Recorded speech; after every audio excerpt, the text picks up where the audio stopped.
I told my son I was going on a business trip for 3 days, but that night, I was sitting in a dark apartment across from my own house, watching through the window like a stranger. At 2 in the morning, a private ambulance with no license plates stopped in front of the door. No siren, no flashing lights. I understood right away. This wasn't there to save anyone. Inside the house I had lived in for more than 40 years, the woman I loved, my wife, was slowly being shut out of her own life, and the one opening that door carried my last name. Before I go on, please subscribe to the channel and leave a comment telling me where you're listening from, not out of curiosity, but because I want to know who these quiet stories are reaching. Someone in a noisy city, or someone sitting alone in a very quiet room. As for me, I was sitting there in the dark, facing my own home. And from that moment on, everything I had ever believed began to crack. After that night, I no longer looked at my house the same way. The Victorian home in Savannah had once been a place where I believed everything was under control. I spent my life designing machines. I was used to every detail having a reason to exist. I believed family worked the same way. Slow, steady, and built on trust. I was wrong. Before Catherine began forgetting the small things, our life was simple. I woke up early to make coffee. She sat by the window rereading the same book every morning, never tired of it. When her illness moved into the middle stage, everything changed. She might forget the neighbors' names, forget what day it was, but she never forgot the feeling of safety when she held my hand. So I stayed home more. I turned down invitations. I shrank my world until it was just the two of us. Dominic and Beatrix moved in with us on a hot, early summer afternoon. They said they wanted to take care of us, wanted me to rest. I didn't object. Dominic is my only son. I was used to him living beyond his means, used to unfinished promises. Beatrix was different. She spoke carefully. Her eyes always looked like they were calculating something. I told myself it was just a habit from working in insurance. The first few weeks passed, almost too peacefully. Catherine received more attention. Beatrix prepared her medication, wrote down schedules, bought extra supplements. Catherine slept more, and deeper, too deep. Some afternoons I had to call her name several times before she opened her eyes. Her gaze was empty, like she had been pulled back from somewhere very far away. Beatrix would smile and say, "It was a good sign." I nodded, but something felt wrong. One evening, while bending down to pick up a cloth that had fallen under the sofa, I saw a stack of papers in a drawer I had never used. Long, dry legal language, full power of attorney. I read every word, slowly. My name was there. Catherine's name was there. But the signature was not mine. The handwriting was rushed, too stiff. I closed the drawer as if I had never opened it. But from that moment on, I started watching everything more carefully. I noticed Dominic avoiding my eyes whenever money came up. I noticed Beatrix always standing very close to Catherine whenever documents needed signing. I noticed my son's phone was never taken off silent mode. Small details. Disconnected. But when put together, they were no longer random. I had spent my life finding flaws in systems. This time, the system was my own family. I began thinking about leaving the house for a few days. Not to run, but to test. I told them an old partner in Atlanta needed urgent consulting. Dominic looked relieved too quickly. Beatrix nodded, her smile unchanged. Catherine held my hand and asked how long I would be gone. I said 3 days, even though I had no real plan. Before leaving, I deliberately placed Catherine's wedding ring on my desk where Beatrix could see it. It was the one thing Catherine had never forgotten the meaning of. I drove away, circled 2 streets, then came back. 15 minutes later, I opened the back door with an old key Dominic thought I had lost. In the living room, there was no shouting, no chaos, only carefully arranged silence. Catherine sat at the table, her hand shaking as she held a pen. Beatrix stood behind her, giving calm instructions. Dominic held his phone, the camera aimed straight at his mother's hand. Each time Catherine hesitated, Dominic snapped at her, not loudly, but cold enough to make her flinch. I stood in the shadows, feeling something inside me break, quietly.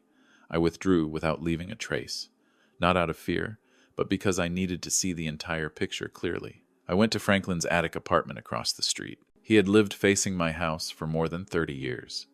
He didn't ask much, just pulled the curtains closed and handed me a pair of headphones.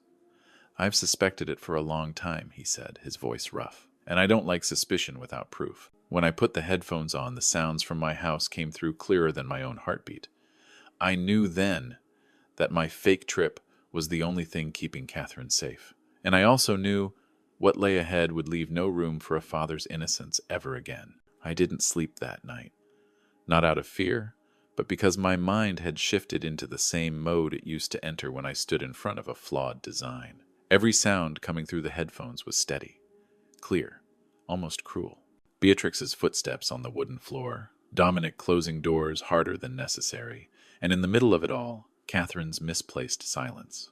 A silence that made me feel like I was standing outside my wife's life. Franklin brewed me a cup of tea and set it down without a word. He understood that in moments like this, comfort only interferes with thought. I sat close to the window, staring at the house across the street like it was a scale model of a mistake I had ignored for too long. Every time Catherine's name was called, my chest tightened, but I forced myself not to react. I had chosen to step into this, and I couldn't pull back halfway. The next morning, Dominic left the house early. Beatrix stayed. Through the headphones, I heard her on the phone. Her voice was low and fast. No wasted words, no emotion, just scheduling, confirmations. I didn't catch every detail, but it was enough to know things were being pushed forward.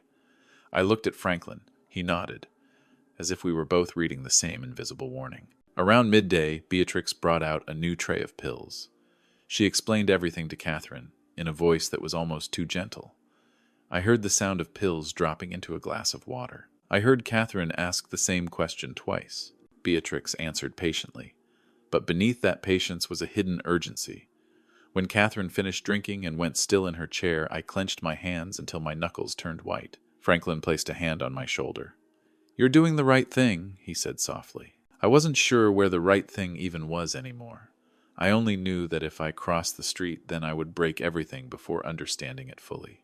And that could cost Catherine the last protection she had. In the afternoon, Dominic came back.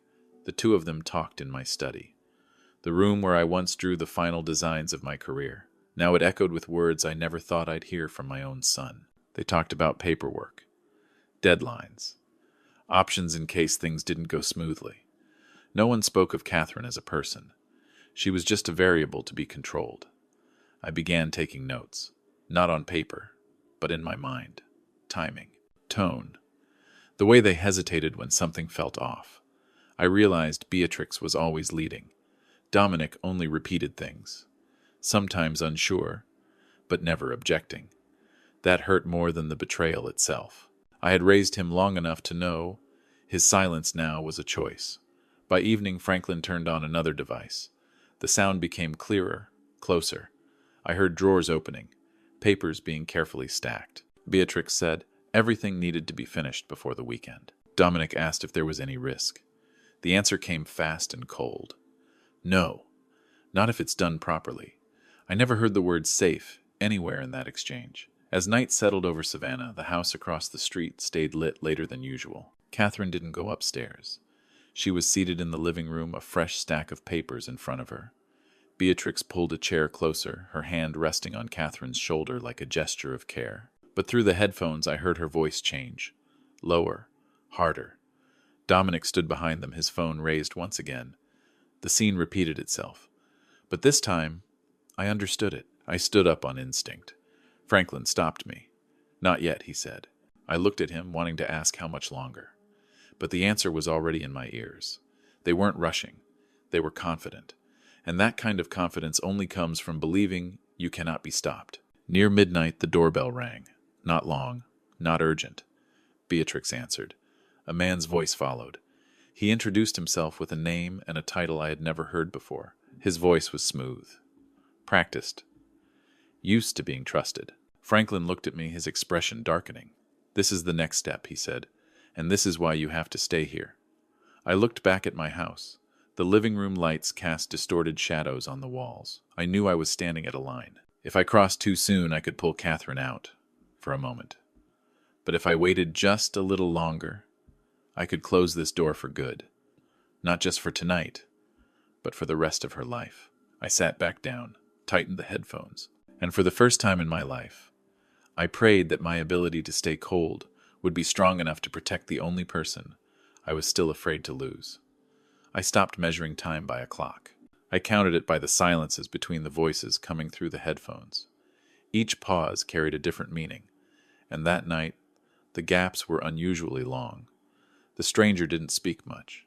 His voice was low, steady, used to being invited into other people's homes without too many questions. Beatrix asked a few procedural things. Dominic only murmured in response. Then I heard the sound of a suitcase being set down on the floor. Heavy, but controlled. That sound sent a chill through me. Franklin pulled his chair closer as if distance itself could keep things from crossing a line. "Listen carefully," he said. I had been listening from the start, but I knew what he meant. This was the moment when the pieces began to show themselves. The man spoke about procedure, about making sure Catherine would rest deeply to avoid panic. He used neutral, emotionless words, like he was talking about powering down a machine. Beatrix asked about dosage, about timing. Dominic asked only one thing. "Will it leave any traces?" The answer came fast, without hesitation. "No, not if everything is documented properly." I closed my eyes for a moment. The living room where I used to watch the news every evening was now a place where my wife's life was being quietly closed, with paperwork and signatures. I heard Beatrix mention a contract that had been activated months earlier. A contract where Catherine's name sat at the center, and Dominic's name appeared at the bottom, listed as the sole beneficiary. This hadn't been planned tonight. It had been prepared a long time ago. Franklin scribbled quickly in a small notebook. He didn't look at me, but I knew he was trying to keep me steady. The stranger said medical records would be updated, that timelines had been calculated to avoid suspicion. Beatrix asked about the worst-case scenario. He replied that every risk already had a layer of coverage. Those words, placed next to Catherine's name, sounded like a sentence being passed. I opened my eyes just as I heard Catherine whisper my name, very softly. Not a cry for help, just an old habit rising from somewhere deep in her fractured memory. No one answered. Beatrix placed a hand on her shoulder, reassuring her. The stranger stood and said he needed to check her response. I jumped up on instinct. Franklin grabbed my arm. "Did you hear what they just said?" he whispered. "They're exposing themselves." I sat back down, my body locked tight. I forced myself to keep listening, even though every sentence felt like a cut that left no mark. The stranger explained that dosage changes would happen gradually, slow enough to make everything look like a natural progression.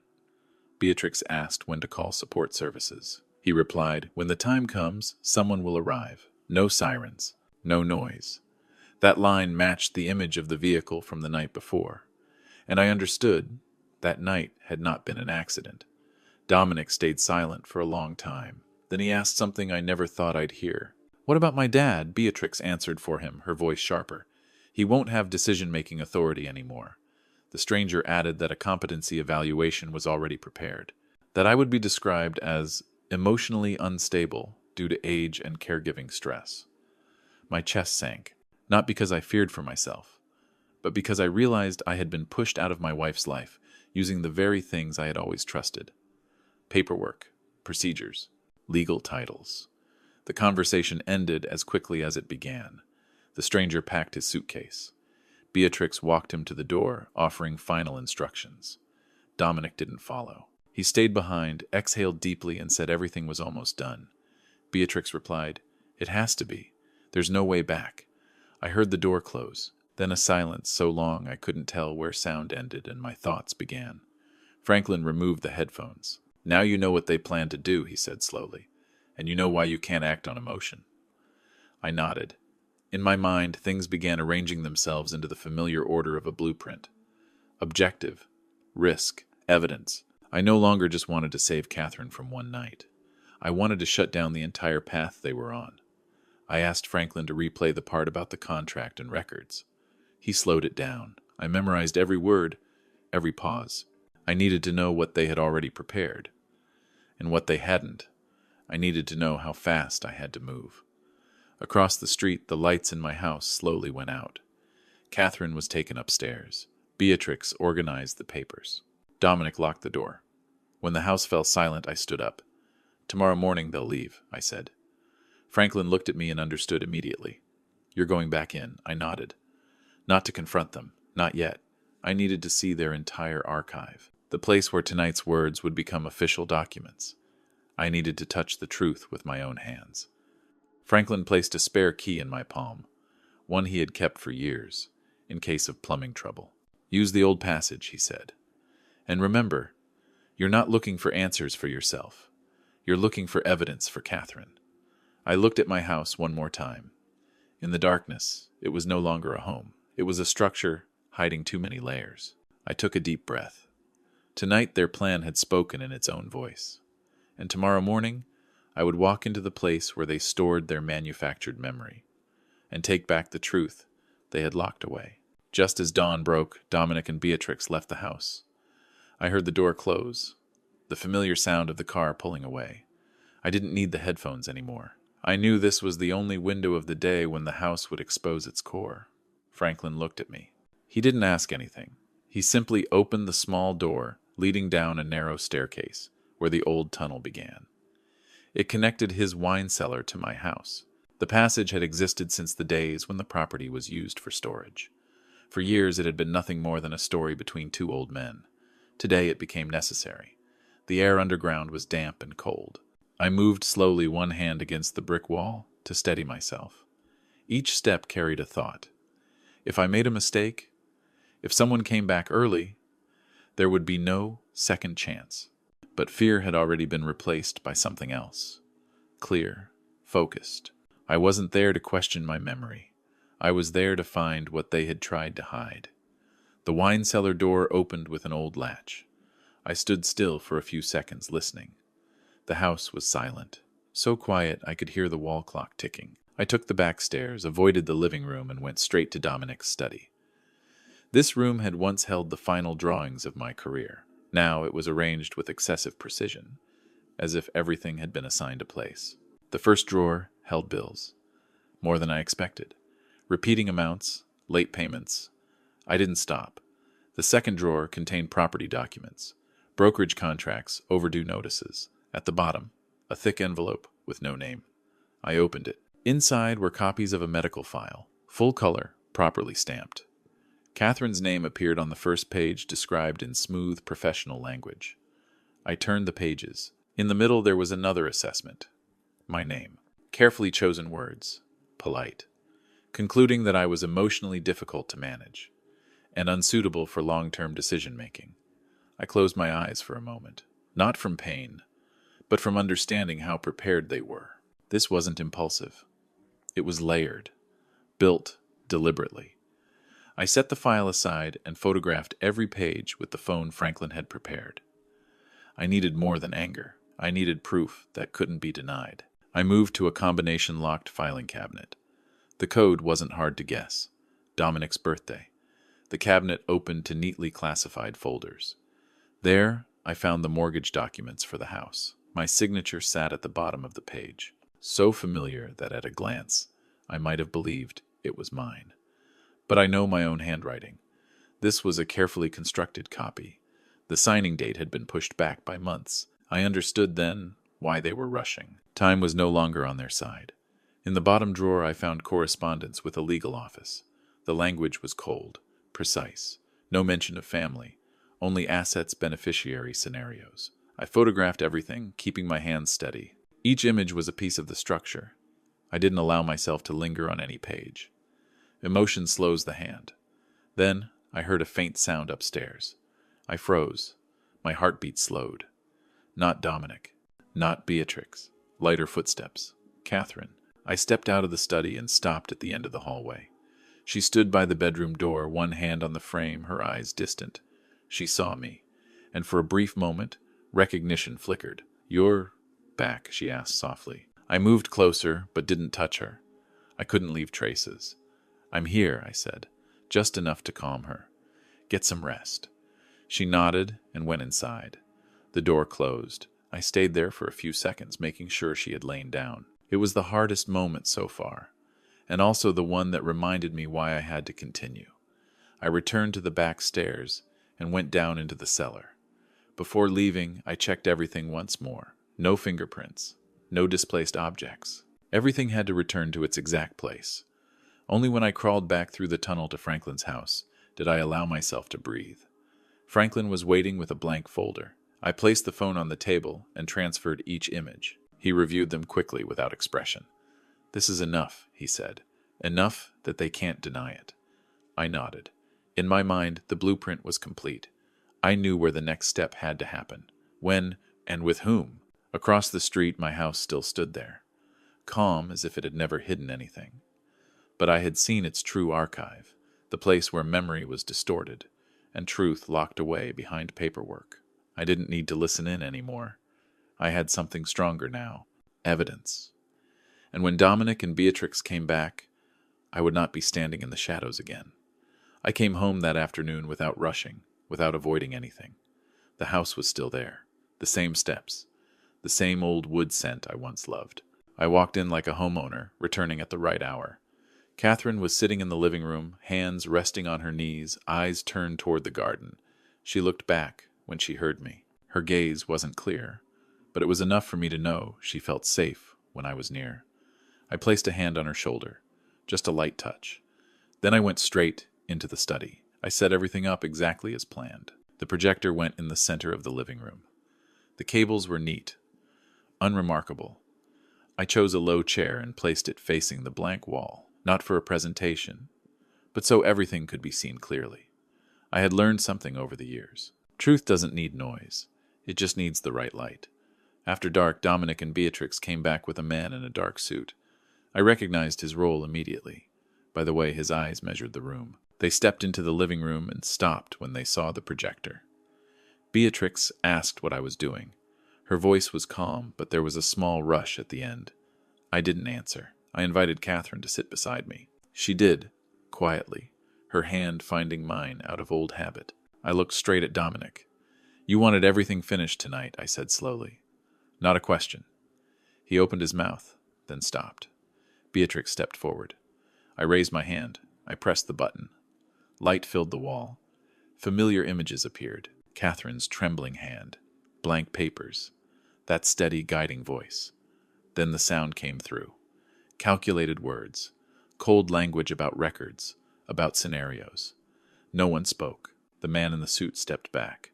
Beatrix didn't move, her face unchanged, but her hand tightened. I stopped the recording exactly where it needed to stop. No dragging it out. No pressure. I turned to Catherine. "Are you okay?" I asked. She nodded. Her eyes wavered, then settled on me. For her, this moment was just a quiet room with me beside her, and that was enough. Franklin walked in with two people in uniform. No shouting, no running. I handed them the prepared documents. Each copy, each timestamp. I spoke very little. I let the papers speak. The man in the suit started to respond, then stopped when he saw the forged signatures, the correspondence. Everything moved slowly, at the pace I wanted. Dominic collapsed to his knees. Not because I asked, but because his legs couldn't hold him. He said he was sorry, said he was wrong, said he just wanted to resolve things. I looked at my son for a long time. I didn't see a stranger. I saw someone who had chosen silence too many times. "Justice," I said, "is not forgiveness for someone who refuses to stop." I handed him the final document, a formal renunciation of inheritance rights, and notice of legal action filed properly. His hand shook as he took it. I didn't help. When they were gone, the house became quiet again. No slammed doors, no curses, just an emptiness filled with order. I packed away the projector, put it back in the cabinet. I made tea and set it in front of Catherine. She took a sip, then looked at me more carefully than usual. "Theodore," she said. My name was clear, steady. "You're home," I nodded. "I'm here." I didn't say more. I held her hand and felt the familiar warmth. Outside, the wind stirred the old leaves in the garden. Franklin stood on the porch. He didn't come in. He just raised his hand. We understood each other without words. The days that followed moved slowly. Things were handled the way they needed to be handled. I stayed home more, sorted what needed sorting, let go of what no longer belonged to us. Some afternoons, Catherine forgot the time, but she remembered how to lean against my shoulder when she was tired. I learned patience in a new way, not waiting for outcomes, but accepting the rhythm of life. One morning I took her into the garden. Sunlight rested softly on the steps. She looked around, then turned to me. "Our home is beautiful," she said. I smiled. I understood then. The greatest asset isn't walls or paperwork. It's this moment, when truth is brought into the open, when the wrong door is closed, and two people are still holding hands in silence. I lost the illusion of a perfect family. But I kept something more important, peace. And in that peace, I know I did the right thing. Not to punish, but to protect. Not to win, but to come home. If you stayed with me until the end of this story, take a moment to subscribe, like, and share this video with someone who may need to hear it. Your support helps quiet, honest, and human stories like this continue to be told. This story isn't about money or victory. It's about the line between family and exploitation, between silence and speaking up, between blind forgiveness and protecting what's right. Sometimes the bravest thing isn't punishment. It's closing the wrong door. To preserve the peace that remains. Thank you for listening.